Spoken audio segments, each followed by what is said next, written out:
கர்த்தரும் இரட்சகருமாகிய இயேசு கிறிஸ்துவின் நாமத்தினாலே யாவருக்கும் வாழ்த்தலை தெரிவித்துக் கொள்கிறேன். கம்போடியா தேசத்திலே ஒருவர் கர்த்தரை ஏற்றுக்கொண்டு விசுவாசியானார்.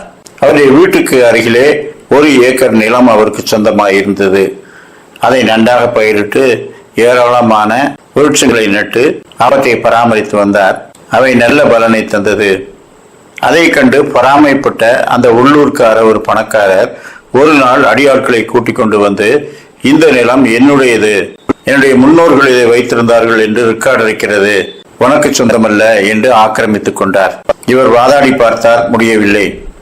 எனவே இரவிலே நான் வைத்து வளர்த்த அத்தனை மரங்களையும் விருட்சங்களையும் நான் வெட்டி வீழ்த்துவேன் என்று அவர் அறிவாளுடனும் ஆயுதங்களுடனும் அந்த நிலத்துக்கு சென்றார்.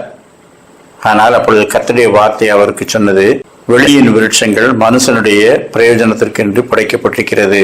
எதிரியாய் இருந்தாலும் பிரயோஜனப்படாத மரங்களை வெட்டி அழிக்க வேண்டும், கனிதரும் விருட்சங்களை அழிக்கக்கூடாது என்று இருக்கிறது. எனவே நான் அனுபவிக்காவிட்டாலும் அவன் அனுபவித்து விட்டு போகட்டும். அது மட்டுமல்ல, ஒரு கணத்தில் அடித்தால் மறுகணத்தை திருப்பி காட்டு என்று கர்த்தர் சொல்லியிருக்கிறார். அப்படியே நாம் விட்டு வேறு நிலத்தை நாம் பண்படுத்துவோம் என்று அவனிடத்தை நேராக சென்று, நான் விருட்சங்களை எல்லாம் வெட்ட வேண்டும் என்று வந்தேன், ஆனாலும் கர்த்தர் என்னை தடுத்து விட்டார். உனக்கு வேண்டுமானால் என்னுடைய வீட்டையும் சேர்த்து எடுத்துக்கொள், அவ்வளவுதானே உன்னுடைய ஆசைகள் என்று சொன்னார். அவன் சிரித்துக் கொண்டே, ஆமாம், என்னுடைய அடுத்த குறி அதுதான் என்று சொன்னான். எனவே இவர் அமைதியாக போய்விட்டார். அவன் தன்னுடைய அடியாட்களை கூட்டிக் கொண்டு, புதிதாக நாம் ஆக்கிரமித்த அந்த நிலத்தில் உள்ள விருட்சங்கள் எல்லாம் எப்படி இருக்கிறது பார்ப்போம் என்று அதை பார்வையிட சென்றான். அங்கே அவர்கள் குடித்து கும்பாலம் விட்டார்கள். அவர்கள் சந்தோஷமாய் இருக்கும்போது புதரில் இருந்து ஒரு பாம்பு நேராக வந்து அவனை மட்டும் கொத்திவிட்டு போய்விட்டது. அலறி துடித்தான். அவனை சிகிச்சை அளிப்பதற்கு கூட வசதி இல்லாத கிராமம்.